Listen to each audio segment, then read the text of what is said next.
हम सनातनी हैं और हमारा धर्म कहता है कि हम मन, कर्म, वचन और वाणी से किसी को तकलीफ ना पहुंचाएं। तो आप अपने धर्म का पालन करते हुए होली मनाइए। किसी को ज़बरदस्ती कलर लगा के आप खुशियां नहीं मना सकते। अगर तुम मर्द हो तो तुम्हारी मर्दानगी का इतना तो रौब हो कि औरत निकले बगल से और बेखौफ हो। सभी साथियों को मेरा प्यार भरा नमस्कार। आशा करती हूँ आप सब अच्छे होंगे। होली के इस शुभ अवसर पर आप सभी को मेरी ओर से होली की हार्दिक शुभकामनाएं। जैसे जैसे हम बड़े होते हैं तो हम त्योहारों में अपने बचपने को ढूंढना शुरू कर देते हैं। जैसे जैसे जिम्मेदारियां बढ़ती हैं, उम्र बढ़ती है, तो त्योहारों की थोड़ी एक्साइटमेंट होना मतलब कम हो जाती है। एक्साइटमेंट उतनी तो नहीं रहती है। खैर, खुशियाँ तो त्यौहार आज भी लेकर ही आते हैं। और जैसे आप मेरे पीछे देख रहे हैं, होली के इतना मतलब शहरों में आज कांगड़ा, चंडीगढ़, पंजाब जैसे, दिल्ली जैसी जगह पे जहाँ पे इतनी गर्मी हो चुकी है, हमारे पहाड़ों में आज भी देखिए मौसम कितना अच्छा है। मेरे पीछे देख सकते हैं आप ना, और इतनी खुशी हो रही, इतनी एक्साइटमेंट हो रही है कि ऐसा लग रहा है कि बचपन ही वापस आ गया है।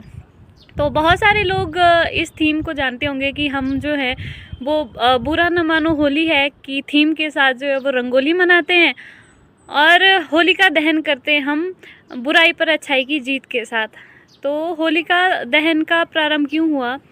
हमारे ग्रंथों में जो वर्णन है उसके अनुसार हिरण्यकश्यप एक दैत्य राजा हुए और जिन्हें ब्रह्मा जी से वरदान प्राप्त था कि उन्हें स्वर्ग में, पाताल में, धरती में और हवा में, अंदर बाहर कोई पशु, जानवर, स्त्री, पुरुष, अस्त्र और शस्त्र किसी भी द्वारा मतलब किसी के भी द्वारा उनका वध संभव नहीं है, ऐसा उन्हें वरदान प्राप्त था।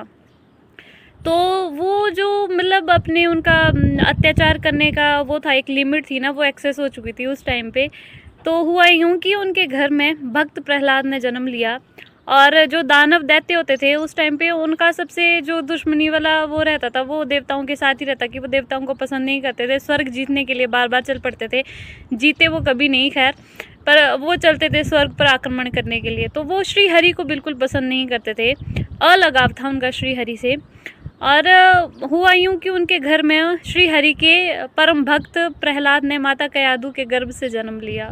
प्रहलाद जी ने जब माता कयादु के गर्भ से जन्म लिया और हिरण्यकश्यप को जब एहसास हुआ कि वो श्री हरि के अनन्य भक्त हैं और वो श्री हरि को बिल्कुल भी पसंद नहीं करते थे, उनका श्री हरि से अलगाव था, तो उनसे ये बात बिल्कुल भी बर्दाश्त नहीं हुई। वो प्रहलाद जो है वो श्री हरि के अनन्य भक्त हैं।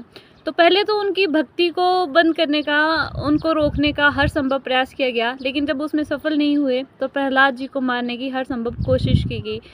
जब उसमें भी वो सफल नहीं हो पाए तो उनकी बहन थी होलिका, जो ब्रह्मा जी द्वारा वरदान प्राप्त थी कि अग्नि में वो कभी भी जल नहीं सकती है।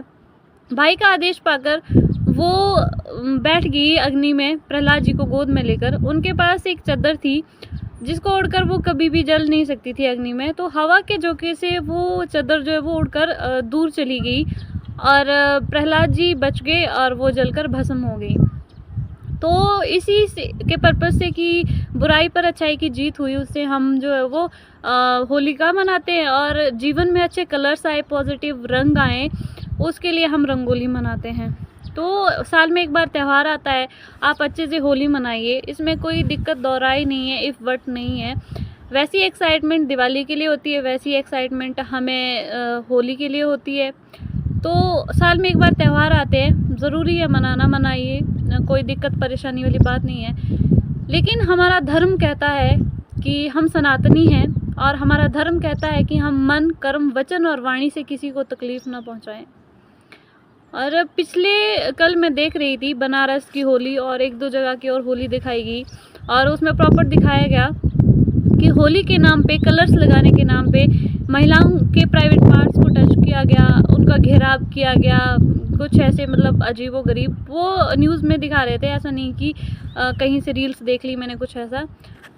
अगर आप लोग होली मना रहे हैं और आपके आसपास से कोई औरत गुजर रही है तो kindly don't touch her without her permission.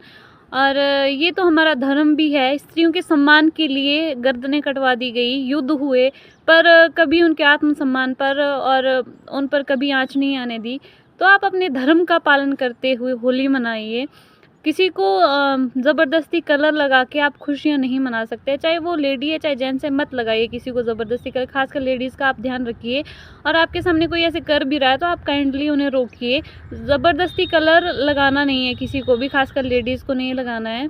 और वो एक किसी ने लिखा है ना कि अगर तुम मर्द हो तो तुम्हारी मर्दानगी का इतना तो रौब हो कि औरत निकले बगल से और बेखौफ हो।